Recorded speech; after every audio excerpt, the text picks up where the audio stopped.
নমস্কার, আবার চলে এসেছি আমি অয়ন দুয়ারে রিপোর্টার নিয়ে নিউজ 18 বাংলায়। আবার বলছি, প্রতিদিন রাত 8টা থেকে 9টা নজর রাখুন।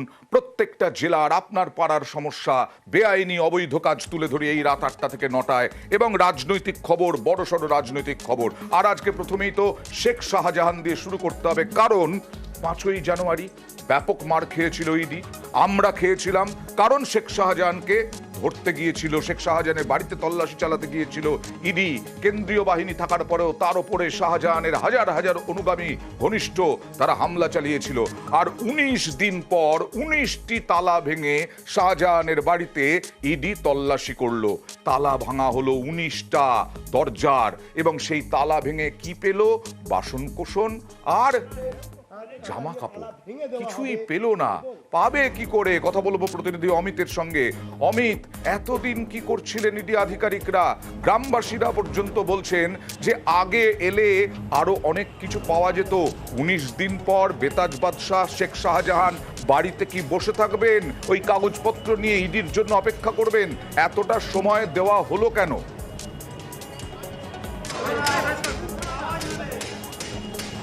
ঘটনা ঘটেছিল 5 তারিখ, অর্থাৎ 5 জানুয়ারি শুক্রবার সকালে ইডি আধিকারিকরা সেখানে পৌঁছে গিয়েছিলেন এবং সেখানে তাদেরকে বাধা দেওয়া হয়। আক্রান্ত হন ইডি আধিকারিকরা, তার জন্য ইডি আধিকারিকদের খালি হাতে ফিরতে হয়েছিল। এবং তারপর থেকেই ওই 5 তারিখের পর থেকেই কিন্তু শাহজাহান ওই বাড়ি থেকে বেরিয়ে যান, এমনটাই কিন্তু খবর ছিল ইডি আধিকারিকদের কাছেও। গতকাল তারা ওয়ারেন্ট ইস্যু করে, সার্চ ওয়ারেন্ট ইস্যু করে, এবং সেই সার্চ ওয়ারেন্টটি আজকে তারা সার্চ করতে গেলেন বা অভিযান চালালেন শেখ শাহজাহানের সেই বাড়িতে, যেখানে আক্রান্ত ইডি আধিকারিকদের ফিরে আসতে হয়েছিল। আজকে তালা ভেঙে যখন অভিযান চালানো হলো, ভেতরে বাসন কাপড় জামা কাপড় ছাড়াও একেবারে আমাদেরকেও মারধর করা হয়েছিল। কিন্তু আজকে যেভাবে প্রায় 1 কোম্পানির বেশি কেন্দ্রীয় জওয়ান নিয়ে তারা অভিযানে গেলেন, কিন্তু কার্যত ফাঁকা হাতে ফিরতে হয়েছে। কারণ যে সমস্ত নথি তারা পেয়েছেন সেখানে কিন্তু রেশন দুর্নীতির নথি তার মধ্যে নেই, এমনটা কিন্তু ইডির সিরিয়াল লিস্ট কিন্তু তাই দাবি করছে। কারণ এই অভিযান শেষ হওয়ার পরে যেহেতু ওই বাড়িতে কেউ ছিলেন না, শাহজাহান বা শাহজাহানের কোনো আত্মীয় সেখানে দেখা পাওয়া যায়নি, সেক্ষেত্রে যা কিছু সিজার করা হয়েছে ইডির তরফে, তার কিন্তু যে পঞ্চনামা বলা হয় সেটা কিন্তু তার বাড়ির দেওয়ালে কিন্তু সেটি আঠা দিয়ে সাটিয়ে দেওয়া হয়। তাতেই বেশ কিছু ডিডের কথা, বেশ কিছু নির্বাচনী বন্ডের কথা, বেশ কিছু শেখ শাহজাহানের নামে থাকা 3টি LIC পলিসির কথা, এবং 2টি সোনার দোকানে সোনার গয়না কেনা হয়েছে তার ট্যাক্স ভয়েস পাওয়া গিয়েছে। স্বাভাবিকভাবেই যে দুর্নীতি, অর্থাৎ রেশন দুর্নীতির তদন্ত করতে গিয়ে জ্যোতিপ্রিয় মল্লিকের লেখা একটি চিঠির সূত্র ধরে শেখ শাহজাহানের তথ্য ইডি আধিকারিকদের হাতে এলো, এবং সেই তথ্য হাতে পেয়ে তারা 5 তারিখ অভিযান চালিয়েছিলেন শেখ শাহজাহানের বাড়িতে। যাওয়ার পরে 19 দিন পরে কিছুই পেলেন না ইডি আধিকারিকরা। এখন দেখার, সোমবার অর্থাৎ 29শে জানুয়ারি তলব করা হয়েছে। সেদিন শাহজাহান একেবারে ইডির কাছে এসে হাজির হন নাকি ইডিকে আরো অনেক বেশি কাঠখড় পোড়াতে হয়। এবার দেখুন, যে গ্রামবাসীদের কথা বলছিলাম, ওখানকার মানুষ এখন মুখ খুলছেন, আস্তে আস্তে মুখ খুলছেন, কারণ তারা একটা সময় ভয়ে সিঁটিয়ে থাকতেন। তারা বলছেন যে এত পরে তল্লাশিতে কেন?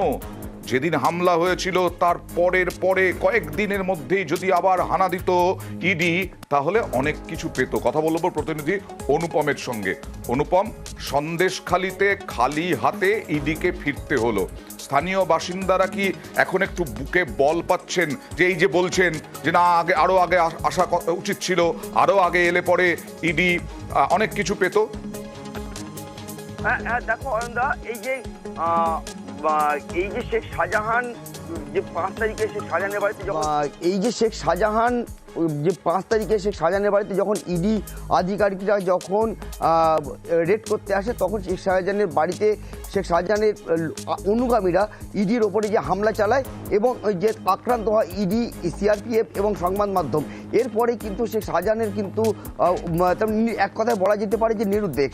এরপরে আজকে আবার কিন্তু শেখ শাহজাহানের বাড়িতে কিন্তু ইডি এসেছে। ইডি কিন্তু কঠোর নিরাপত্তার মধ্যে, প্রচুর CRPF জওয়ান এবং পুলিশের কঠোর নিরাপত্তার মধ্যে শেখ শাহজাহানের বাড়িতে তল্লাশি চালায়।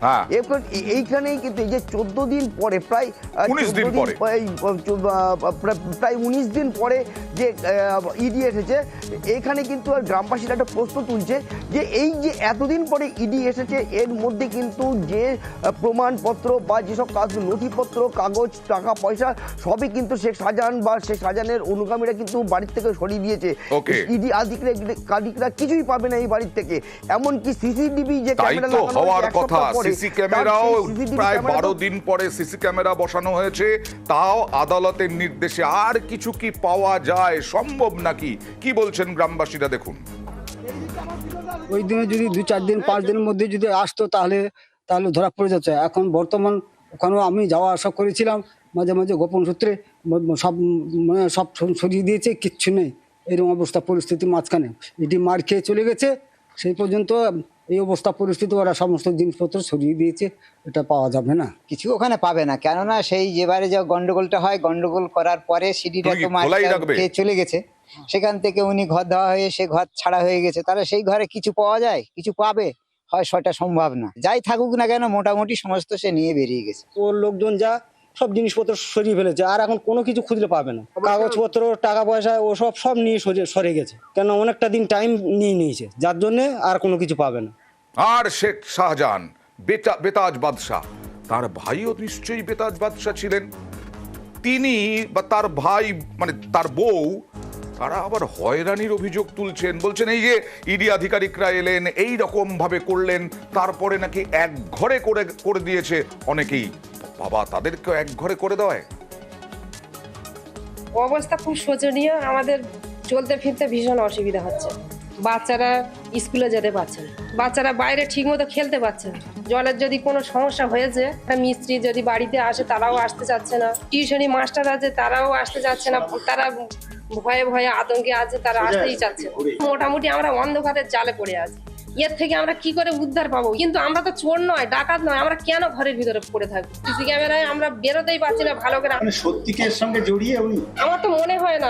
আমি এত বছর আছি, কিন্তু উনি চোর নয়, ডাকাত নয়, আমরাও চোর নয়, কোনো ভাই চোর নয়, ডাকাত নয়, কিন্তু কেন যে এত অত্যাচার হচ্ছে আমি তো ভেবে পাচ্ছি। আর এবার বর্ধমানে গিয়েছিলেন মুখ্যমন্ত্রী মমতা বন্দ্যোপাধ্যায়। আজকে বর্ধমানে প্রশাসনিক সভা ছিল। সব প্রোগ্রাম শেষে আজকে কিছুক্ষণ, মানে 12টার পর থেকে না, গোটা পশ্চিমবঙ্গেই প্রায় জেলায় জেলায় বৃষ্টি, এখনো বৃষ্টি হচ্ছে। যে অনুপম আমাদের প্রতিনিধি কথা বলছিলেন, ছাতা মাথায় নিয়ে, বাজে ওয়েদার। মুখ্যমন্ত্রী গেছেন হেলিকপ্টারে, ফিরতে বাধ্য হয়েছেন সড়ক পথে, রাস্তায়, কারণ আবহাওয়া খারাপ। আর এই অকাল বৃষ্টি শীতকালে স্মুথ রওনা দিয়েছিলেন, হঠাৎ দুর্ঘটনা, আর তাতে মুখ্যমন্ত্রীর কপাল কেটে গেল, রক্ত বেরোলো। সেই কপাল কাটা নিয়েই তিনি গেলেন রাজভবনে, তিনি গেলেন নবান্নে। কথা বলবো প্রতিনিধি শরদিন্দুর সঙ্গে। শরদিন্দু, যখন তোমাকেই প্রথম আমি কথা বলছিলাম, যখন মুখ্যমন্ত্রী এই যে চেঞ্জটা, যে হেলিকপ্টার ছেড়ে গাড়িতে করেই তিনি আসছেন, সড়ক পথেই আসছেন, তখন কিন্তু আমরা দেখেছিলাম স্মুথ চলছে বিষয়টা। কোন জায়গায়, বর্ধমানের কোন জায়গায় এই ঘটনাটা ঘটলো, কিভাবে ঘটলো? দেখো অয়নদা, এই যে তখন আমাদের কথা হলো যে মুখ্যমন্ত্রী হেলিকপ্টারে যাচ্ছেন না, খারাপ আবহাওয়ার কারণে তিনি সড়ক পথে ফিরছেন, এবং সেই সময়কার ছবি আমরা দেখিয়েছিলাম। কিন্তু এটা হচ্ছে গোদা মাঠ, এই গোদা মাঠে কনভয় বেরিয়েছিল, কিন্তু এই গোদা মাঠ থেকে একটা গলি রাস্তা দিয়ে জিটি রোডে উঠতে হয়। আর এই জিটি রোডে ওঠার মুখেই একেবারে বিপত্তি। প্রথমে ছিল এসপি, জেলা পুলিশ সুপারের গাড়ি, তারপরে মুখ্যমন্ত্রীর গাড়ি। যখন জিটি রোডে উঠবে ঠিক তখন একটা দ্রুত গতিতে একটা 4 চাকা গাড়ি চলে আসে, এবং তা দেখেই মুখ্যমন্ত্রীর গাড়ির চালক সজোরে ব্রেক কষেন, না হলে কিন্তু একটা বড় দুর্ঘটনা ঘটে যেতে পারত। এবং এই যে ঝাঁকুনি, তাতেই কিন্তু মুখ্যমন্ত্রী আঘাত পেলেন, মাথার বলা যায় যে বাঁ দিকে আঘাত পেলেন, কারণ তিনি জানলার কাঁচ খোলা ছিল। যদি না খোলা থাকতো তাহলে কিন্তু দুর্ঘটনাটা আরো বড় হতে পারত।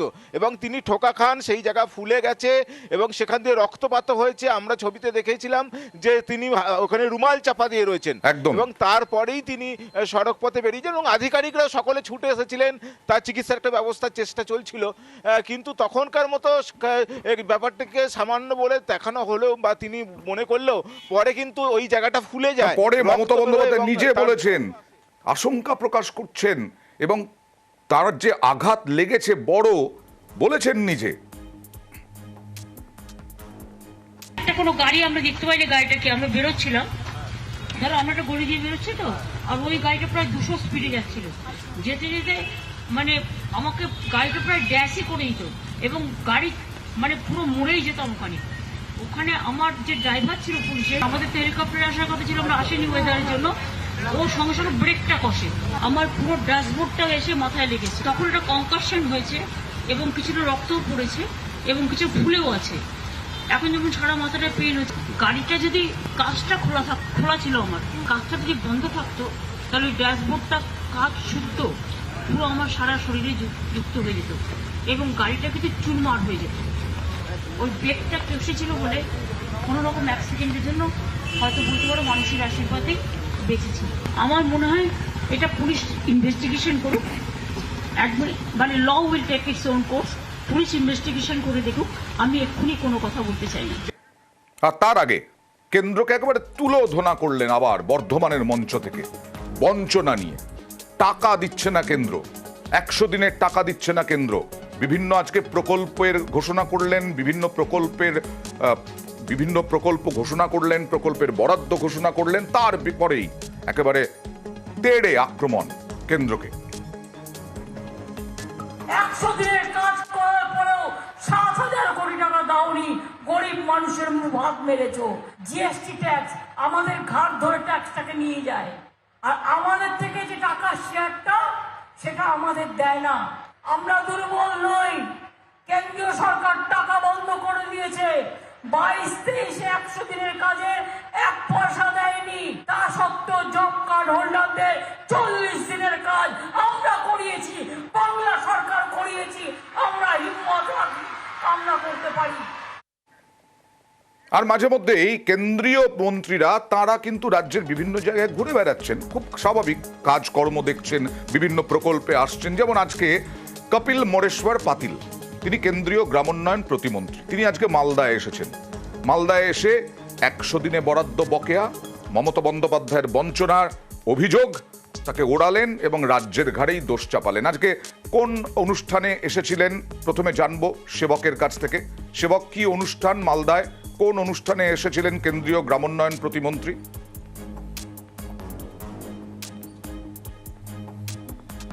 একদমই, দেখো, কেন্দ্রীয় গ্রামোন্নয়ন মন্ত্রকের প্রতিমন্ত্রী কপিল মোরেশ্বর পাটিল, প্রথমেই বলবো তিনি দলীয় তরফে দক্ষিণ মালদা যে লোকসভা কেন্দ্র তার দায়িত্বে রয়েছেন। এর আগেও আমরা দেখেছিলাম কয়েক মাস আগে তিনি মালদায় এসেছিলেন, যেখানে বিভিন্ন এলাকায় গিয়ে বিক্ষোভের মুখে পড়তে হয়েছিল কেন্দ্রের এই মন্ত্রীকে। একই সঙ্গে প্রচুর মানুষ অভাব অভিযোগ নিয়ে তার কাছে অভিযোগপত্র জমা করেছিলেন। আর আজকে তিনি মালদায় এলেন, স্বাভাবিকভাবে তার কাছে প্রশ্ন ছিল, সামনে লোকসভা ভোট, 100 দিনের প্রকল্পের যে বকেয়া রাজ্য বারবার দাবি করছে, কি অবস্থায় রয়েছে। তিনি বলছেন যে কেন্দ্রীয় সরকার টাকা দিতে চায়, কিন্তু না পাওয়ার দায় রাজ্য সরকারের, কারণ রাজ্য সরকারের তরফেই গাফিলতি রয়েছে এবং কবে টাকা মিলতে পারে এ সংক্রান্ত কোনো আশ্বাস তিনি দিলেন না। আর কপিল মোরেশ্বর পাটিল যখন এই কথা বলছেন, তখন মালদাতে রাজ্যের 2 প্রতিমন্ত্রী সাবিনা ইয়াসমিন আর বেচারাম মান্না, যিনি বেচারাম মান্না এই দপ্তরেরই প্রতিমন্ত্রী, তিনি কিন্তু পাল্টা তুলোধনা করলেন কেন্দ্রীয় মন্ত্রীকে।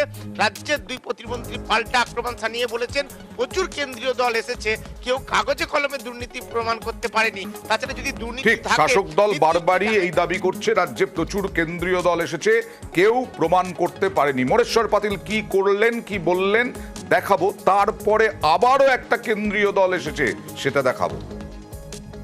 जो कुछ कंप्लेंट प्राप्त हुई थी उसके तहत इनसे कुछ पेपर मांगे, डॉक्यूमेंट मांगे, कुछ जानकारी मांगी, वो जानकारी मिली नहीं। तो इसमें कोई राजनीति नहीं है, कुछ तो कमियां रह गई है ना इनकी तरफ से, तभी तो उसकी इंक्वायरी चल रही है। इन लोगों ने हमारे मंत्री जी से भी जाके मुलाकात कर ली थी, सारे सांसद गए थे, धरना भी धरा था, यहाँ पे भी धरा था।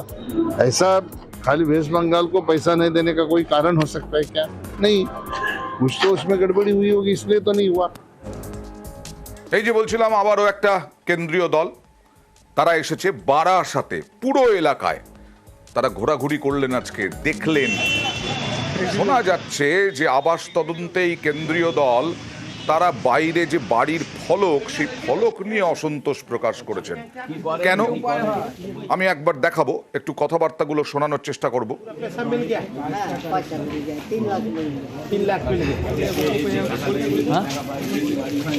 যাবে এই গলিতে যাবে। জিয়াউলের সঙ্গে কথা বলে, জিয়াউল, পয়সা তো মিলে গেছে, অনেকেই বলছেন আবাস যোজনার টাকা, তাহলে অসন্তোষটা কি নিয়ে, কি বললেন তারা? দেখো, আবাসের যে অর্থাৎ যে ফলক লাগানো, অর্থাৎ আবাস যোজনা যে ফলক, সেই ফলক নিয়ে মূলত তারা অসন্তোষ প্রকাশ করলেন। মূলত আজকে সকালের দিকে বারাসাত পৌরসভার প্রায় 5 সদস্যের যে আবাসের যে আধিকারিক, আবাস যোজনা আধিকারিক, অর্থাৎ নিজ ভূমি নিজ গৃহ, এই গৃহে একাধিকবার বিরোধীরা অভিযোগ করেছেন যে দুর্নীতি হয়েছে। তার জন্যই তারা আজকে একেবারে খতিয়ে দেখতে এলেন বারাসাত পৌরসভায়। এসেই একেবারে সরাসরি বারাসাত পৌরসভার চেয়ারম্যানের ঘরে ঢুকলেন। মিনিট 10 বসে সেই গাড়ি অর্থাৎ পৌরসভায় রেখে তারা নিজের পয়সায়, অর্থাৎ সেখান থেকে অটো ভাড়া করে 4টি দলে ভাগ হয়ে গেলেন। গিয়ে যে সমস্ত এই আবাসের উপভোক্তারা রয়েছে তাদের বাড়ি বাড়ি গিয়ে তাদের সাথে কথা বললেন, তাদের কি ক্ষোভ সেটা জানার চেষ্টা করলেন। কিন্তু তিনি পরিষ্কার করলেন যে ক্ষোভ অবশ্যই রয়েছে, সেটা অবশ্যই সেটা রিপোর্ট আকারে পেশ করা হবে। তার আগে সংবাদ মাধ্যমের সামনে তারা কিছু বলতে চাননি। তারা মূলত যেটা বললেন যে এই যে ফলক লাগানো হয়েছে, এই ফলক ঠিকঠাক লাগানো হয়নি, অর্থাৎ ফলকেই কোনো সমস্যা রয়েছে, গলত রয়েছে এবং বেশ কিছু জায়গায় দুর্নীতিও হয়েছে।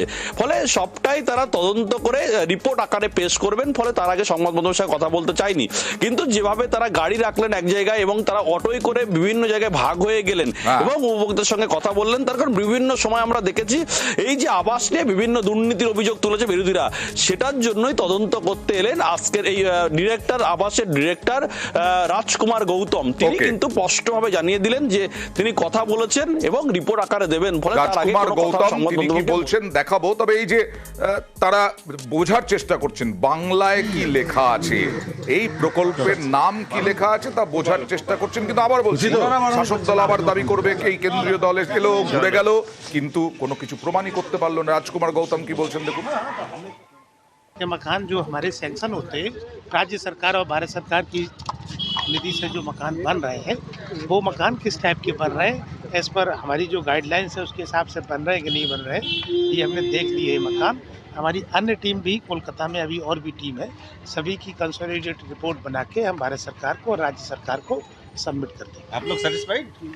ये हम रिपोर्ट में बताएंगे। আর এবার আলিপুরদুয়ারের একটা ছবি দেখাবো। সাধারণত আমরা কি দেখে অভ্যস্ত, নেতারা, সরকারি আধিকারিকরা দাঁড়িয়ে থাকেন বা বসে থাকেন চেয়ারে, সামনে মাটিতে সাধারণ মানুষ বসে থাকেন, বক্তব্য রাখেন সেই নেতা বা সরকারি আধিকারিক। কিন্তু পানিঝোড়া আদিবাসী বনবস্তির একটা ছবি দেখাবো দেখুন।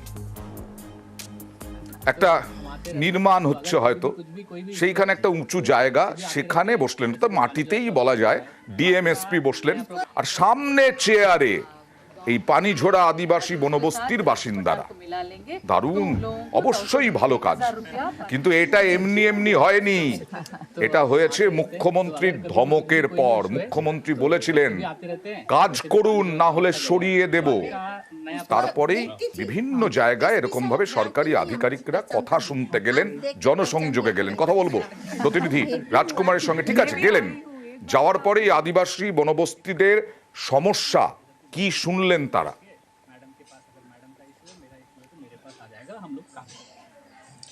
দেখো অয়নদা, এই যে আদিবাসী বনবস্তি পানিঝোড়া, এখানে কিন্তু মূলত যে গ্রামবাসীরা রয়েছেন, আদিবাসী মানুষরা রয়েছেন, কিছু জনজাতি পরিবারের মানুষও রয়েছে, তারা মূলত তাদের যে সমস্যাটা সেটা হচ্ছে তাদের জমির অধিকারের যে সমস্যা, সেটা কিন্তু তারা জেলা শাসক এবং পুলিশ সুপারকে জানিয়েছেন। কারণ এই এলাকাটি হচ্ছে বক্সা ব্যাঘ্র প্রকল্পের যে বনাঞ্চল, সেই বনাঞ্চলের ভেতরে, অর্থাৎ এই যে পাট্টা, জমির যে পাট্টা, তারা দীর্ঘদিন থেকে অনেকেই তারা পাট্টা পাচ্ছেন না নানান অসুবিধার কারণে। সেই সমস্ত অসুবিধাগুলোই কিন্তু তারা বেশি বেশি করে এদিন দেখা গেছে যে জেলা শাসককে তারা জানিয়েছেন। জেলা শাসক সঙ্গে সঙ্গে বিষয়টি নোট করে নিয়ে এই যে তাদের জমির অধিকারের যে একদম জেলা শাসক পরিষ্কার আশ্বাস দিয়েছেন যে এই সমস্যার সমাধান তিনি করে দেবেন। কারণ আইন অনুযায়ী তারা জমির পাট্টা পান। কোনো প্রশাসনিক গাফিলতিতে হয়তো বা তারা এখনো পাট্টা পেয়ে উঠতে পারেননি, তাদের পাট্টার ব্যবস্থা করে দেওয়া হবে বলে জানিয়েছেন জেলা শাসক। নিশ্চয়ই প্রশাসনের এই তৎপরতা সাধুবাদযোগ্য, কিন্তু কাজটা যদি তাড়াতাড়ি হয় তাহলে এই পানিঝরা আদিবাসী বনবস্তির গরিব মানুষেরাই তো উপকৃত হবেন। কি বলছেন জেলা শাসক, দেখুন। फॉरेस्ट विलेज है, यहाँ सभी लोगों के साथ आज मिला, बहुत अच्छा हुआ। यहाँ कुछ इश्यूज हैं, वो सभी के बारे में वो लोग वेरी ओपनली हम लोगों से डिस्कस किया। मैं BDO ESP अलीपुरद्वार हम लोग प्रेजेंट थे। उन लोगों का जो समस्या है वो बारे में हम लोग जानकारी मिला है, अभी वो नोट करके हम लोग जा रहे हैं, उसका समाधान हम लोग करवाएंगे। আর আপনাদের মনে করিয়ে দিই, মনে আছে গত বছর, একটু চিন্তা করুন তো, আলোড়ন ফেলে দিয়েছিল হাড় হিম করা একটা ডাকাতির ঘটনা। রানাঘাটে দিনের বেলা লাইনের পাশেই একটা মেন রাস্তার ওপরে ডাকাত পুলিশ গুলির সংঘর্ষ, একটি নামি ডাকাতি সোনার দোকানে ডাকাতি হয়েছিল। আজকে কি হলো, তার ফলো আপ কি দেখাবো। একটা ছোট্ট বিরতি, কোথাও যাবেন না প্লিজ, সঙ্গে থাকুন। और ये धोनी की हुई जी गजब ग्रिप कैसे SRMB जैसे। SRMB TMT बार की विन ग्रिप टेक्नोलॉजी सीमेंट के साथ बनाए मजबूत पकड़। Grip is important.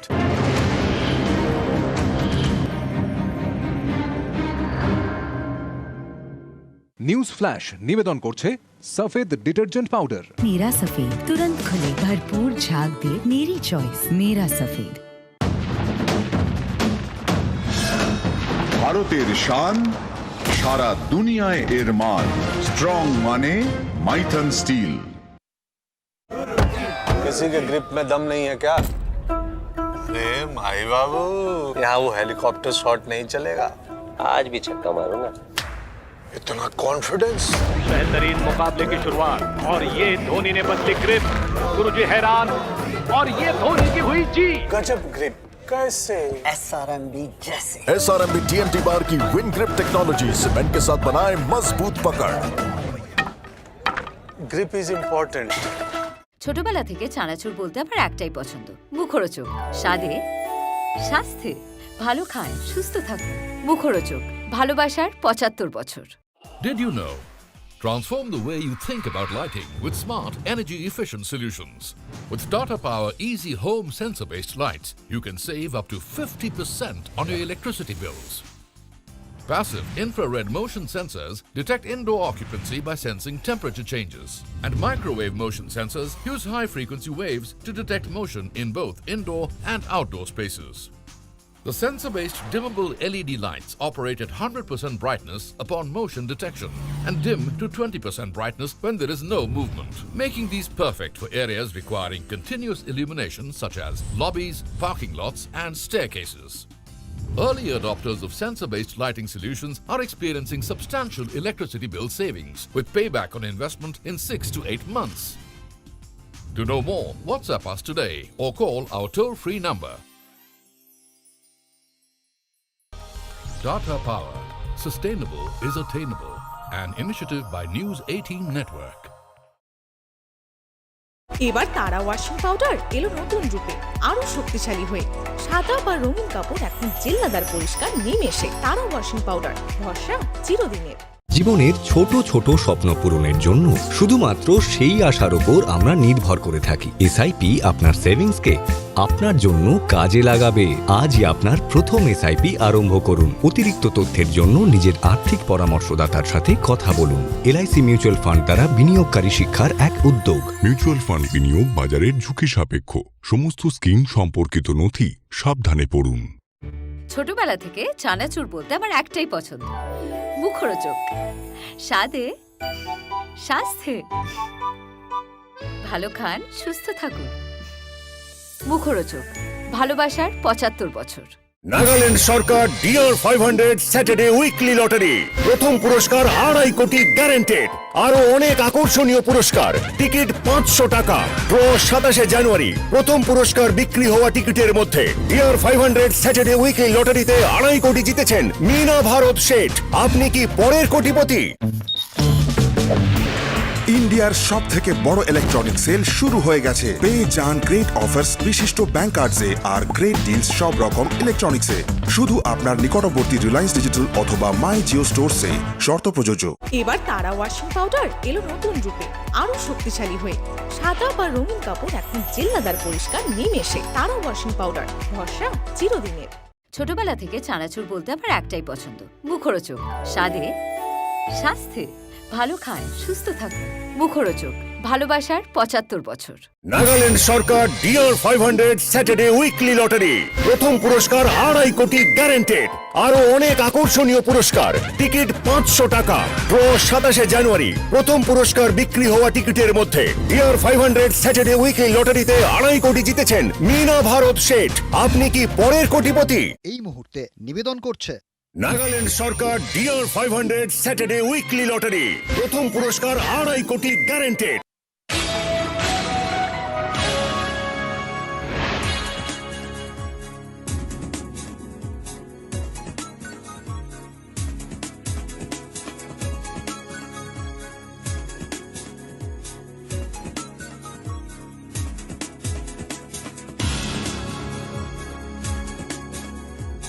খবর এই মুহূর্তে নিবেদন করলো নাগাল্যান্ড সরকার ডিআর 500 স্যাটারডে উইকলি লটারি, প্রথম পুরস্কার 2.5 কোটি গ্যারান্টেড।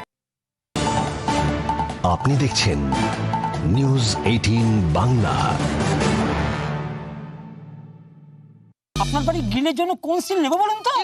সঠিক স্টিল বেছে দেবো আমরা। সঠিক দামে পাবেন খাঁটি বিল্ডিং মেটেরিয়াল থেকে সেরা পরামর্শ। রিয়েল বিল্ড, বাড়ি তৈরির রিয়েল গাইড।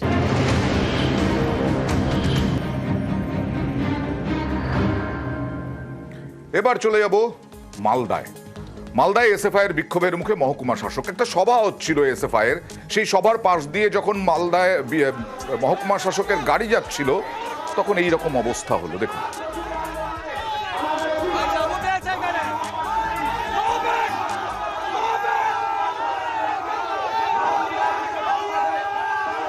কথা বলবো প্রতিনিধি সেবকের সঙ্গে। সেবক কোনো বিজেপির নেতা নন, কোনো তৃণমূলের নেতা নন, কোনো কংগ্রেসের নেতা নন।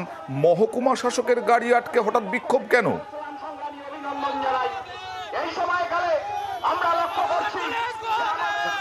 এই ঘটনা আজকে বিকেলে মালদা শহরের প্রাণকেন্দ্র পোস্ট অফিস মোড়ে বাম ছাত্র যুবরা তারা মহকুমা শাসকের গাড়ি ঘেরাও করেন এবং পুলিশ যখন গাড়ি বের করে নিয়ে যাওয়ার চেষ্টা করে পুলিশের সঙ্গে বচসা বাঁধে, স্লোগান তুলেন বাম ছাত্র যুবরা। শেষ পর্যন্ত গাড়ি পিছিয়ে গাড়ি ঘুরিয়ে নিয়ে চলে স্লোগান কেন মহকুমা শাসককে? প্রত্যেকটা ঘটনা রয়েছে। আজকে চলছিল একদমই আজকে এসএফআই এর রাজ্য সম্মেলনের প্রকাশ্য সমাবেশ। আর বাম ছাত্র যুবদের অভিযোগ যে প্রকাশ্য সমাবেশের জন্য মাঠ চাওয়া হয়েছিল প্রশাসনের কাছে, সেই মাঠ দেওয়া হয়নি, ফলে তাদেরকে প্রকাশ্য রাস্তায় সভা করতে হচ্ছিল। আর সেই সভাস্থলে যখন মিছিল এসে উপস্থিত হয় সেই সময় মহকুমা শাসকের গাড়ি সেই রাস্তা দিয়ে যাচ্ছিল, আর তখনই মিছিল বাধাপ্রাপ্ত হয়েছে। এই অভিযোগ তুলে মহকুমা শাসকের গাড়ি ঘিরে এই যে বিক্ষোভের ছবি আমরা দেখাচ্ছি, সেই বিক্ষোভ যা ঘিরে তুমুল উত্তেজনা হয় শহরের প্রাণকেন্দ্র পোস্ট অফিস। আচ্ছা, বুঝতে পেরেছি, অনেক ধন্যবাদ। আর ব্রেকে যাওয়ার আগে বলছিলাম না যে রানাঘাটের কথা মনে করিয়ে দিই। রানাঘাটে একেবারে দিনের বেলা গুলির লড়াই হয়েছিল। ডাকাতদের সঙ্গে পুলিশের। রানাঘাট মেন লাইন, তার পাশে একটি গুরুত্বপূর্ণ রাস্তা এবং সেখানে একটি নামি শোরুম, সোনার দোকান, সেখানে বিরাট ডাকাতি হয়েছিল। সেই ডাকাতির ঘটনায় একজনের মৃত্যুও হয়েছিল। আর আজকে রানাঘাট ফাস্ট ট্র্যাক কোর্ট, এই দেখুন সেই ছবি। 29 অগাস্ট হাড় হিম করা ছবি আলোড়ন ফেলে দিয়েছিল। দেখুন অ্যাম্বিয়েন্স সহ দেখুন, পুলিশ তাড়া করছে। এ দেখুন ডাকাতদের সঙ্গে পুলিশের গুলির লড়াই। ভাবা যায়? হ্যাঁ, কিন্তু এই 4 জন দোষী সাব্যস্ত হলো রানাঘাট ফাস্ট ট্র্যাক কোর্টে। কথা বলবো প্রতিনিধি রঞ্জিতের সঙ্গে। রঞ্জিত, ফাস্ট ট্র্যাক কোর্ট দোষী সাব্যস্ত করতে গিয়ে মনে করা হচ্ছে যা ধারা দেওয়া হয়েছে তাতে হয়তো যাবজ্জীবন কারাদণ্ড হবে। ফাস্ট ট্র্যাক কোর্ট কি বলল?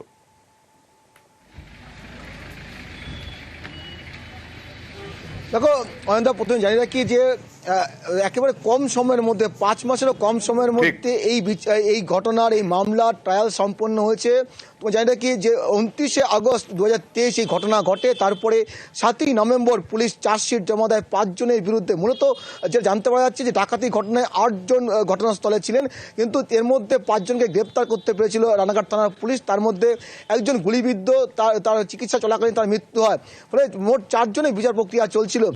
7ই নভেম্বর যখন চার্জশিট জমা দেয়, তারপরে 23শে নভেম্বর এই মামলার চার্জ গঠন করা হয়, তারপরে তার বিচার প্রক্রিয়া শুরু হয়। মোট 35 জন এই মামলায় সাক্ষ্যদান করেন।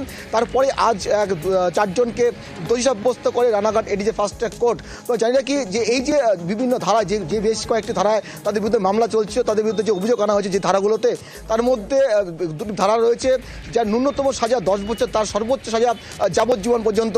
ফলে আইনজীবীরা মনে করছে সর্বোচ্চ সাজাই হতে পারে দোষী, কারণ যেই ঘটনা ঘটেছিল প্রকাশ্য দিবালোকে দাঁড়িয়ে যেখানে গুলি করছিল দুষ্কৃতীরা, যে ছবি একেবারে হারহিম করা ছবি ওটা দেশ দেখেছে।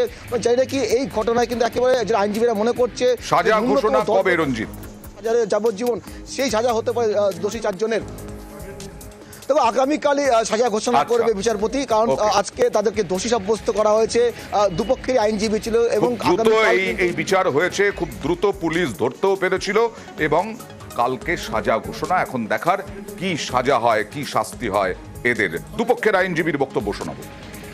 যে 4 জন আসামি এই মামলায় আসামি হিসেবে চিহ্নিত হয়েছেন, তাদের ভারতীয় দণ্ডবিধি আইনের 395, 397, 412, 307, 120B, 186 এবং 307 ধারা 34, তার সাথে যেহেতু অস্ত্র আইনের 25-27 ধারায় দোষী সাব্যস্ত করেন। আদালত আগামীকাল 3টের সময় এদের শাস্তি ঘোষণা করবেন। যদিও এই আদেশের আমরা সন্তুষ্ট নয়, আমরা এই মামলা নিয়ে উচ্চ আদালতে আবেদন করব। Punishment minimum 10 years, maximum life conviction আছে। এই মামলায় সিসিটিভি ফুটেজ বা ডিজিটাল এভিডেন্স, তার সঙ্গে specially central forensic cyber forensic laboratory রিপোর্টে যে আসামিরা কিভাবে ক্রাইমটা করছিল সিসিটিভি ফুটেজের মধ্যে ক্লিয়ারলি কিন্তু এখানে ধরা পড়ে গেছে। এই জায়গা থেকে দাঁড়িয়ে একটা ল্যান্ডমার্ক মামলা, এবং আমাদের এই মামলাটা আমরা কালকে কোর্টের কাছে স্টেটের তরফে বলবো যে ম্যাক্সিমাম পানিশমেন্ট যেন দেওয়া হয়। কুন্দন কুমার যাদব, রাজু কুমার পাসওয়ান, রিকি কুমার পাসওয়ান আর ছোট্টু পাসওয়ান, এই 4 জনকে দোষী সাব্যস্ত করা হলো। আমাদের যে সেকশনগুলোতে ওকে কনভিক্ট করা হয়েছে আজকে, তার মধ্যে 2টো সেকশন আছে যার ম্যাক্সিমাম পানিশমেন্ট যাবজ্জীবন। 3 জন অ্যাবসকন্ডিং আছে। আমাদের দেশের আইন ধারণা যে তারা যখন অ্যারেস্ট হবে তাদের এগেইনস্টে আমাদের আবার নতুন করে ডিনেবল ট্রায়াল শুরু হবে। এগুলো তো ডাকাতি দেখা যাচ্ছে, চুরিও দেখা যায়, ডাকাতিও দেখা যায়। পুকুর, হ্যাঁ, সাহস পাচ্ছেন কি থেকে? সোনামুখীর ঘটনা, আর্থ মুভার দিয়ে মাটি এনে বাঁকুড়া বর্ধমান রাজ্য সড়কের পাশে পুকুর ভরাট হয়ে যাচ্ছে। ভাবা যায়? কথা বলবো প্রতিনিধি দেবব্রতর সঙ্গে। দেবব্রত, রাজ্য সড়ক, বহু হর্তা কর্তা বিধাতা তারা ওই রাস্তা দিয়ে যান, তাদের চোখে পড়ে না?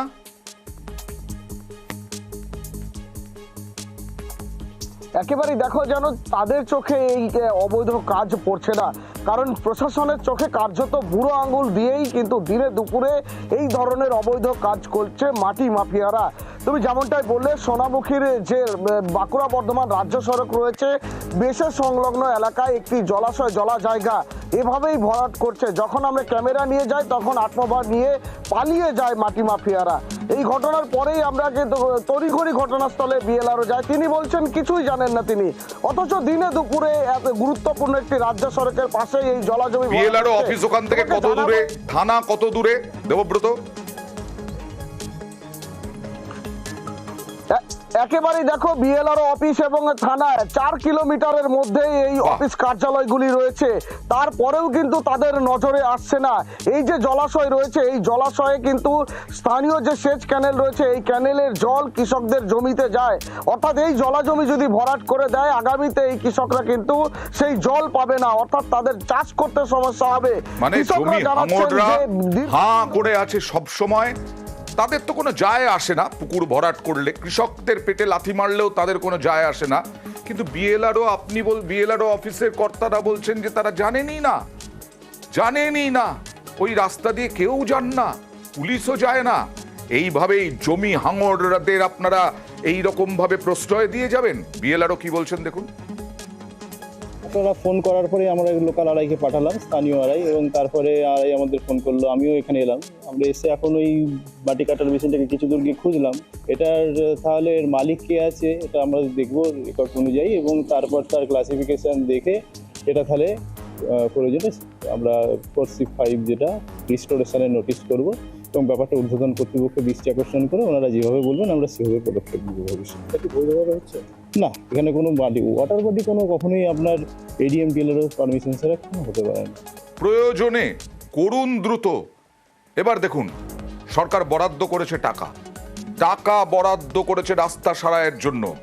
100 দিনের কাজের টাকা দেওয়া হয় না, আবাস প্রকল্পে টাকা দেওয়া হয় না, বঞ্চনার অভিযোগ। তারপরেও সরকার টাকা দিয়েছে রাস্তা সারাইয়ের জন্য, কিন্তু হিঙ্গলগঞ্জে কন্ট্রাক্টর নিম্নমানের সামগ্রী দিয়ে কাজ করছেন, আর তার সেই অভিযোগে আজকে রাস্তার কাজ বন্ধ করে দিলেন গ্রামবাসীরা। কথা বলবো প্রতিনিধি অনুপমের সঙ্গে। অনুপম, কত কিলোমিটার রাস্তা সারাই হচ্ছিল? কন্ট্রাক্টর কি বলছেন? কেন এই রকম অভিযোগ তুলছেন তারা?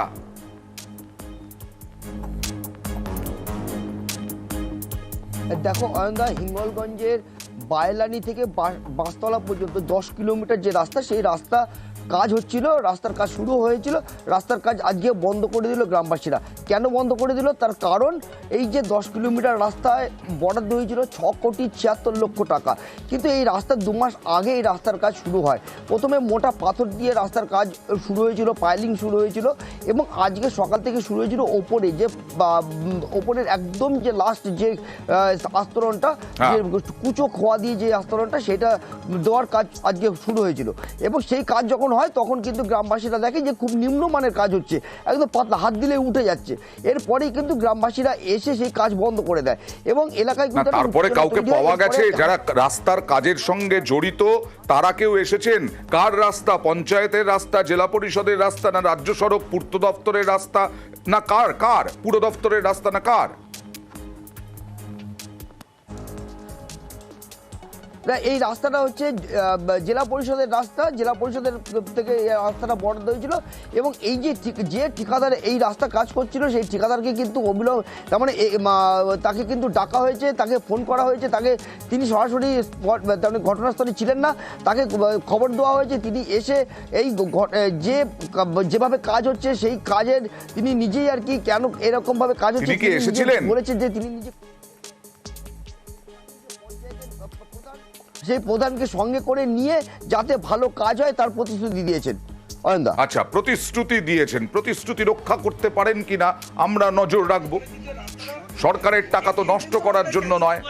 এবার দেখুন রেল, দেখুন একটা আন্ডারপাস করে দিতে পারছে না। কত টাকা খরচ হয়? রেলের তো অনেক টাকা।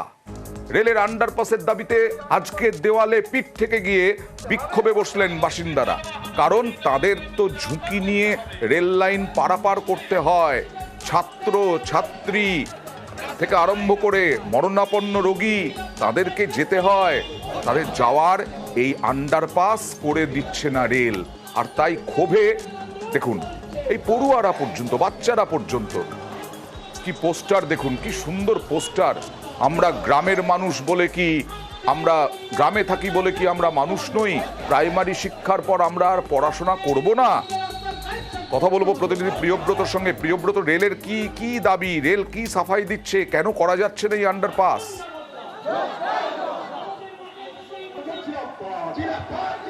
দেখো, গত মার্চ মাসে গত বছর তখনই কিন্তু আন্ডারপাস করা শুরু হয়, এবং তারপরই অজানা কারণে কিন্তু আন্ডারপাস মাঝখানে কিন্তু অসমাপ্ত রেখে কিন্তু আন্ডারপাস করেনি রেল কর্তৃপক্ষ, এবং রেল কর্তৃপক্ষ তারপর থেকে কিন্তু আর এদিকে মারায়ও নি। বারবার ধরে এই গ্রামের মানুষজন, ময়রাবান সহ যে কুষ্টিয়া, গামিদ্দা, নিকুঞ্জপুর বিভিন্ন এলাকার মানুষজন, প্রায় 5টি পঞ্চায়েতের প্রায় 50 থেকে 60টি গ্রামের মানুষজন এই রাস্তা দিয়ে যাতায়াত করে, কেননা তাদের সকলকেই বাঁকুড়া শহরে আসতে হয় এই রাস্তা ধরেই। এবং এই যে আন্ডারপাস তৈরি হয়েছিল তার আগে আগে কিন্তু যখন রেল লাইন পারাপার করতে হতো মানুষজন কিন্তু ঝুঁকির পারাপার করতো, মানুষজন চেয়েছিলেন আন্ডারপাস হোক, কিন্তু আন্ডারপাস হতে গিয়ে যে গর্ত করে দিয়ে অসমাপ্ত রেখে দিয়ে চলে যাবে রেল কর্তৃপক্ষ এবং তারপর বারবার ধরে আবেদন নিবেদন করেও কোনোভাবে তারা কথা শুনবেন না। এদিকে কিন্তু মানুষজন চাইছেন যে জেলা প্রশাসন বা রাজ্য প্রশাসন কিন্তু হস্তক্ষেপ করুক, যাকে রেলকে চাপ দিয়ে অন্তত এই আন্ডারপাস সম্পূর্ণ কাজ করে দেওয়া যায়। দেখা যাচ্ছে কিন্তু মানুষজন এই অঞ্চলের সাংসদকে, বিধায়ককে, পিছিয়ে প্রধান মোরাম রয়েছে শহরে আসেন। এই এলাকার বিধায়ক, বিজেপির বিধায়ক রয়েছেন নীলাদ্রি শেখর দানা, তিনি কিন্তু এই বিষয়ে কোনো কথা বলতে চাননি। তার দাবি যে রেল কর্তৃপক্ষ কিভাবে আন্ডারপাস করতে গিয়েছে, কেনই বা আন্ডারপাস করতে গিয়েছে তারা কিন্তু জানেন না সে বিষয়ে। বাহ, কি সুন্দর! বিধায়ক বিজেপির, নিশ্চয়ই সাংসদও বিজেপিরই হবেন, সেখানে রেলকে দিয়ে আপনারা কাজ করাতে পারছেন না। এই মানুষগুলোর থেকেই তো ভোট নিয়েছেন নীলাদ্রি শেখর দানা। এবার দেগঙ্গায় অদ্ভুত কাণ্ড দেখুন। ভাড়া দিয়েছিলেন এক বৃদ্ধা, তার বাড়িতে ভাড়া বসিয়েছিলেন, সেই ভাড়াটিয়া মধুচক্রের আসর বসিয়েছিল, আর মধুচক্রের প্রতিবাদ করায় খুন হয়ে গেলেন ওই বৃদ্ধা। ভাবা যায়। কথা বলবো প্রতিনিধি জিয়াউলের সঙ্গে। জিয়াউল, ঘটনাটা একটু বলো তো। দেখো, দেগঙ্গার মির্জানগর অর্থাৎ একেবারে গত সোমবার সন্ধ্যা নাগাদ আমরা দেখতে পাই যে এক সালেহা বিবি, তাকে রক্তাক্ত অবস্থায় কেউ তার গলায় ভারী অস্ত্র দিয়ে আঘাত করেছে, মাথায় একাধিক জায়গায় আঘাতের চিহ্ন। ফলে সেখান থেকে উদ্ধার করে বিশ্বনাথপুর, সেখান থেকে বারাসাত, এবং অবস্থার অবনতি হলে আরজি করে নিয়ে গেলে রাতেই মৃত্যু হয়। তারপরেই এই পুলিশের যেটা বক্তব্য যে এই ওই বাড়িতে একজন ভাড়া থাকতেন, ভাড়াটিয়া বুলবুল বিবি, তিনি দীর্ঘদিন ধরে সেখানে ভাড়াটিয়া এবং তিনি অবৈধ সম্পর্কতা মধুচক্র চালাতেন এবং বারবার কিন্তু এই বৃদ্ধা প্রতিবাদ করতেন, বারবার নাকি হুমকি দিতেন। এবং সর্বশেষ এই সোমবার বিকালেও ঠিক একইভাবে মধুচক্রের জন্য বাইরে থেকে লোক আসে, তখনই এই বৃদ্ধা প্রতিবাদ করে এবং তখনই ধারালো অস্ত্র দিয়ে এই মহিলাকে আঘাত করে। এবং মহিলা স্পষ্টভাবে জানিয়ে দেন, এই ভাড়াটিয়া বলেছিলেন যে তিনি জানেন না, রক্ত দেখলে তার নাকি মাথা ঘোরে, ফলে তিনি কিছু জানেন না এবং পুলিশকেও তিনি ফোন করেছিলেন। ফলে সবটাই আড়াল করার জন্য তিনি পুলিশের কাছে ফোন করেন এবং পরবর্তীকালে পুলিশ তদন্তে নামে। দেখা যায় যে এই মহিলা অর্থাৎ মধুচক্রের বাধা দেওয়ার জন্য না পড়ার জন্য নাটকটা বানিয়েছিলেন। নাটক কি আর অত সহজে হয়? তার আর নাট্যকর্মীরা, নাট্য ব্যক্তিত্বরা থাকতেন কেন? এটাও একটা অদ্ভুত। মঙ্গলবার রাতে জলপাইগুড়ির কদমতলায় এক বিরিয়ানির দোকানে এক কিশোর গেল, বিরিয়ানির অর্ডার দিল, কিন্তু তারপরে তাকে যখন বিরিয়ানি দেওয়া হলো তখন সে বলল টাকা নেই, তারপরে মারধর। এ দেখুন।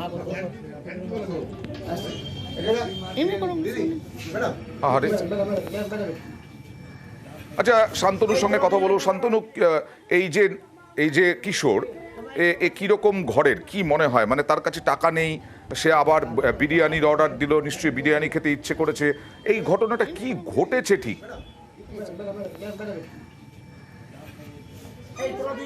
দেখো, অত্যন্ত নিম্ন পরিবারের এই কিশোর, সে বাড়ি থেকে একাই বেরিয়েছিল, তার মা অন্য বাড়িতে কাজ করে যা জানতে পারা যাচ্ছে, এবং সে বেরিয়েছিল বিরিয়ানি খাবে বলে, কিন্তু পর্যাপ্ত টাকা তার কাছে ছিল না। সে একটি দোকানে ঢোকে, সেখানে গিয়ে অর্ডার করে সে বিরিয়ানি নেবে, কিন্তু যে দামটা দরকার তার থেকে 20 থেকে 30 টাকা তার কাছে কম ছিল।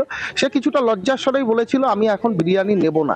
হয়তো এখানেই মিটে যেত, কিন্তু যেই ঘটনা ঘটলো অত্যন্ত নিন্দনীয় ঘটনা। সেই দোকানের যে কর্মচারী, সে কিন্তু তাকে মারধর শুরু করলো, এবং এই ঘটনার পর যখন স্থানীয়রা যখন এই বিষয়টি নজরে পড়ে, তারা কিন্তু প্রতিবাদ করেন এবং একে একে মানুষ জড়ো হন, কিশোরকে উদ্ধার করেন, এবং এই যুবক যে এই ধরনের ঘটনা ঘটিয়েছিল তাকে আটক করে পুলিশের হাতে তুলে দেওয়া হয়।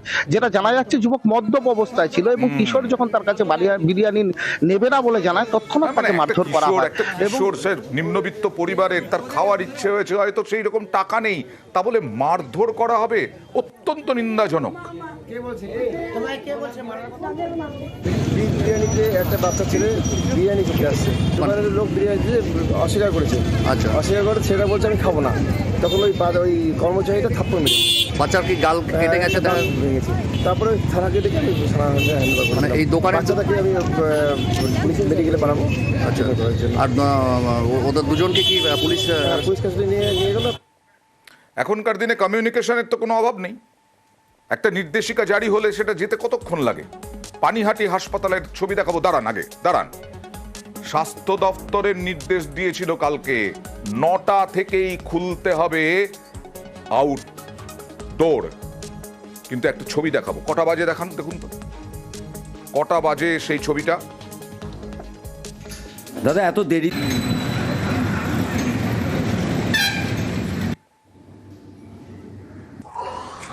9:05 9:05 তা 9:05 খোলেনি। হয়ে গেছে কিন্তু এখনো কেউ আসেনি, কি বলবেন?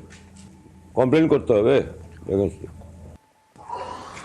9:05 এখনো কেউ আসেনি। 9:05 হয়ে গেছে কিন্তু এখনো কেউ আসেনি, কি বলবেন? কমপ্লেন করতে হবে। কটায় খুললো আগেই দেখিয়ে দিয়েছি, যদিও 9:45 তালা খোলা হলো। আর অভ্যেস দাদা এত দেরিতে আউটডোর খুললেন, 9:15 বেজে গেছে, কি বলবেন? 9টার মধ্যে যেখানে আউটডোর খোলার কথা। 9:15 নয়, 9:45। যাই হোক, ঘুম থেকে উঠেছে, শীতকালের বাজার। কথা বলবো প্রতিনিধি সুবীরের সঙ্গে। সুবীর, আজকে তো হলো, আজকে দেখলাম, কাল থেকে কি 9টাতেই খুলবে পানিহাটির এই হাসপাতাল আউটডোর?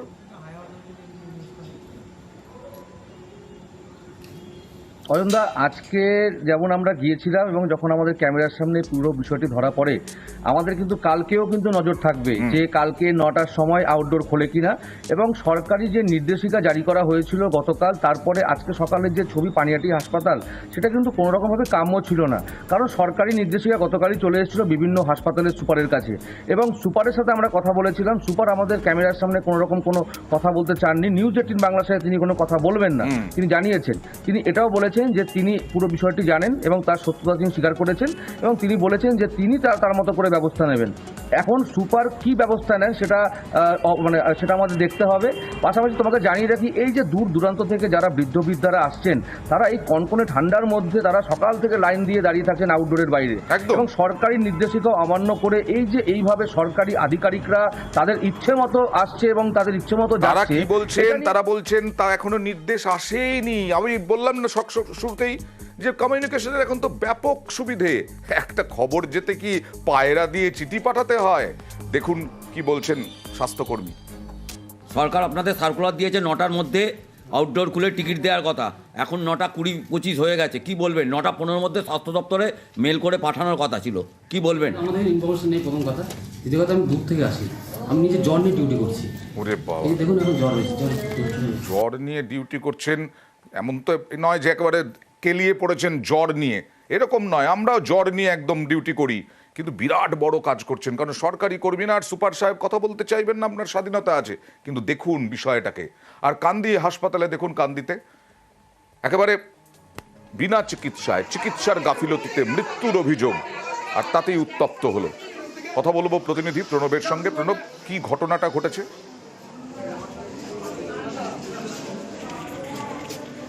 দেখো, কান্দি পুরসভার 2 নম্বর ওয়ার্ডের অলোক কুমার চন্দ, বয়স্ক ব্যক্তি, সে গতকাল রাত্রিবেলাতে ভেপার নিচ্ছিল। ভেপার নেওয়ার সময় তার মুখটা পুড়ে যায়। সঙ্গে সঙ্গে পরিবারের লোকরা কান্দি মহকুমা হাসপাতালে ভর্তি করে, এবং পরিবারের লোকদের অভিযোগ যে আজকে সকালবেলাতে হাসপাতাল থেকে জানায় যে তাদের বাড়ির লোক মারা গেছে, এবং সঙ্গে সঙ্গে গিয়ে জানতে পারে। এবং পরিবারের লোকদের অভিযোগ যে গতকাল রাত্রিবেলা থেকে প্রায় সকালবেলা অবধি কোনো চিকিৎসক দেখা করেনি, এবং কোনো চিকিৎসককে কলবুক দেওয়া হয়নি, তাদেরকে ডেকেও হয়নি। এরপরে তারা ক্ষোভে ফেটে পড়েন। শুধু তাই নয়, গতকাল রাত্রিবেলাতে যখন তারা ভর্তি করে, তখন বাড়ির লোকদের সঙ্গে দুর্ব্যবহার করেছেন। যে কর্তব্যরত সিস্টাররা ছিলেন, তারা প্রচণ্ডভাবে দুর্ব্যবহার করেছেন, এবং এই অভিযোগ তুলে কিন্তু তারা বিক্ষোভ দেখাতে শুরু করেন। এবং যেহেতু কোনো চিকিৎসককে ডাকা হয়নি বা একবার দেখেও যাননি, তার জন্য কিন্তু তারা শাস্তির দাবি করেন। এবং তাদের অভিযোগ যে বারে বারে কাতর অনুনয় বিনয় করেছিলেন যে একবার চিকিৎসককে ডাকা হোক, অন্তত পক্ষে তাদের বাবাকে যেন একবার দেখে যান, কিন্তু কোন রকম ভাবে ডাকা নেই। তারপরে কিন্তু আজকে সকালবেলা কোনো ব্যবস্থা নেওয়া হবে, কোনো তদন্ত হবে?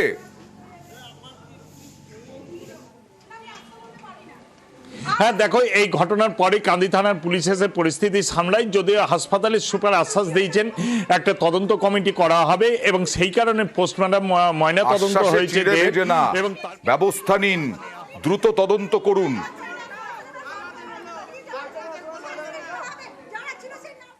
এবার চন্দ্রকোনা গ্রামীণ হাসপাতালে যাব। চন্দ্রকোনায় ফের বন্ধ্যাত্বকরণ অপারেশন। 2 বছর পর বন্ধ্যাত্বকরণ অপারেশন শুরু হলো। ব্যাপক চাহিদা এই মুহূর্তে অপারেশনের। কথা বলবো প্রতিনিধি সুকান্তর সঙ্গে। সুকান্ত, 2 বছর ধরে কেন বন্ধ ছিল, আর কত মানুষ আসেন এই রকম এই অপারেশন করতে?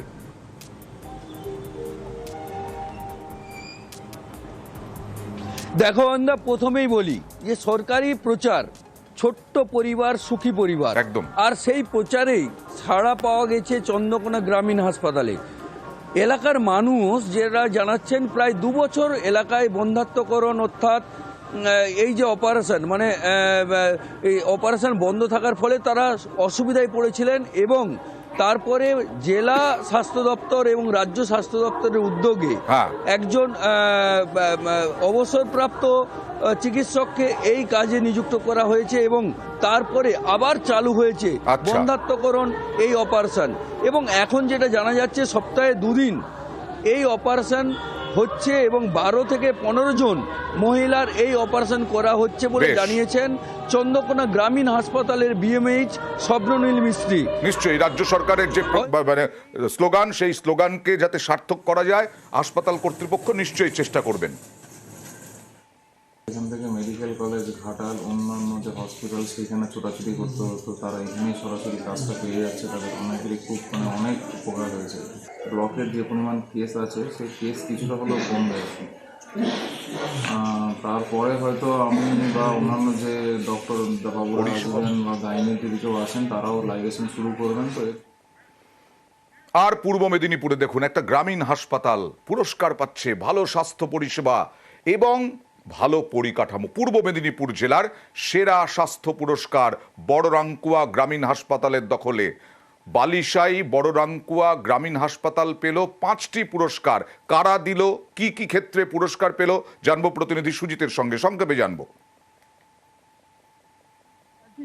পরিকাঠামোতে যে উন্নয়ন হয়েছে সেটাকে কিছু শোনা যাচ্ছে না সুজিত, আরেকবার যদি তুমি শুরু করো। দেখো, যে বিষয়টি পুরস্কার দেওয়া হয়েছে সেখানে কিন্তু পরিষেবা, যে স্বাস্থ্য পরিষেবা দেওয়ার ক্ষেত্রে যে ভূমিকা রেখেছে এখানকার স্বাস্থ্যকর্মী চিকিৎসকরা, তার কারণে এবং একই জায়গায় 5টি পুরস্কারের মানে যে বিভাগগুলি রয়েছে সেখানে দেখা যাচ্ছে কি স্থানীয় মানুষদের পাশাপাশি পর্যটকরা, এই পর্যটন কেন্দ্র এলাকাতে মন্দারমণি, তাজপুর, দীঘা এলাকার পর্যটকরা যারাই কিনা এখানে অসুস্থ চিকিৎসায় আসেন, সকলের যে একটা বলা যায় মন্তব্য, তাদের যে প্রশংসা, সেগুলি কিন্তু এফেক্ট করেছে। এবং যে চিকিৎসকরা এখানে চিকিৎসা করছেন একটা টিম হিসেবে কাজ করছেন, তারা স্বাস্থ্যকর্মীদের নিয়ে তারা টিম হিসেবে কাজ করছেন, তারই পুরস্কার পেল। যখন কিনা দেখা যাচ্ছে যে বেসরকারি স্বাস্থ্য কেন্দ্রে ভিড় বাড়ছে, তখন কিন্তু এখানে দেখা গেল সরকারি স্বাস্থ্য ব্যবস্থার দ্বারস্থ হচ্ছেন মানুষ। সে কারণেই জেলার বলা যায় স্বাস্থ্য দপ্তর তাদের পুরস্কারে পুরস্কৃত করেছে এবং তাতে তারা খুশি হয়েছেন। এবং অবশ্যই এটা তো বটেই, বারবার বলি যেটা, যে সদিচ্ছা থাকলে কি না হয়, উৎসাহ ব্যঞ্জক বিষয় এটা।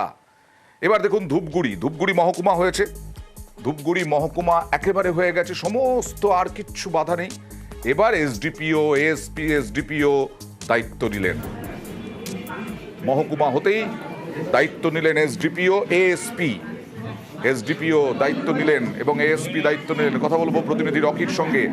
রকি, আরো বেশি সাধারণ মানুষ ভরসা পাবেন, আরো বেশি সাধারণ মানুষ আত্মবিশ্বাস ফিরে পাবেন। ধূপগুড়ি মহকুমা তো হলোই, এবার প্রশাসনের কর্তা ব্যক্তিরাও ক্ষমতায় বসছেন, চেয়ারে বসছেন।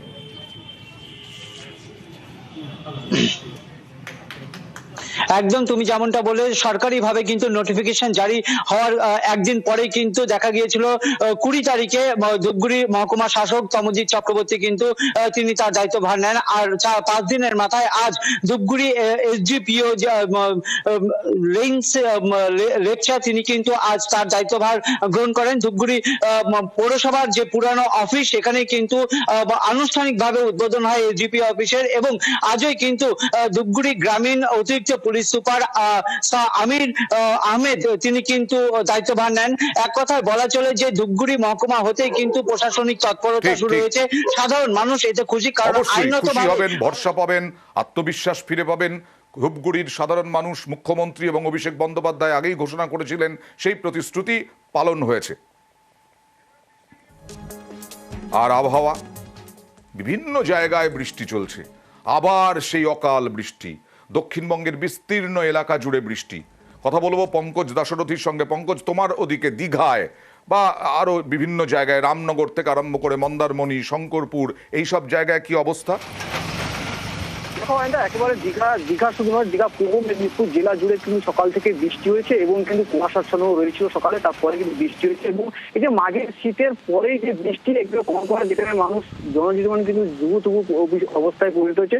শুধু পূর্ব মেদিনীপুর জেলা জুড়ে না, দক্ষিণবঙ্গ জেলা জুড়ে বৃষ্টি হয়েছে, বাঁকুড়া, বিষ্ণুপুর, এছাড়াও কলকাতাতেও বৃষ্টি হয়েছে। এই যে শীতের মৌসুমের যে বৃষ্টি, একেবারে জুবুথুবু অবস্থায় সাধারণ মানুষের জনজীবন বিপন্ন হয়ে পড়েছে।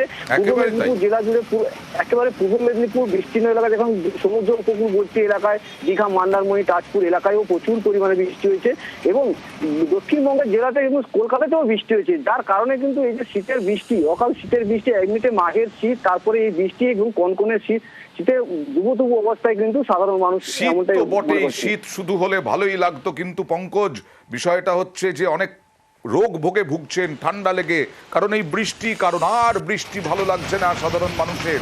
একেবারে তুমি ঠিক বলেছো, জনজীবন বিপর্যস্ত হচ্ছে, কিন্তু আবহাওয়া দপ্তর ছাড়ছে না, বলছে আরো বৃষ্টি হবে।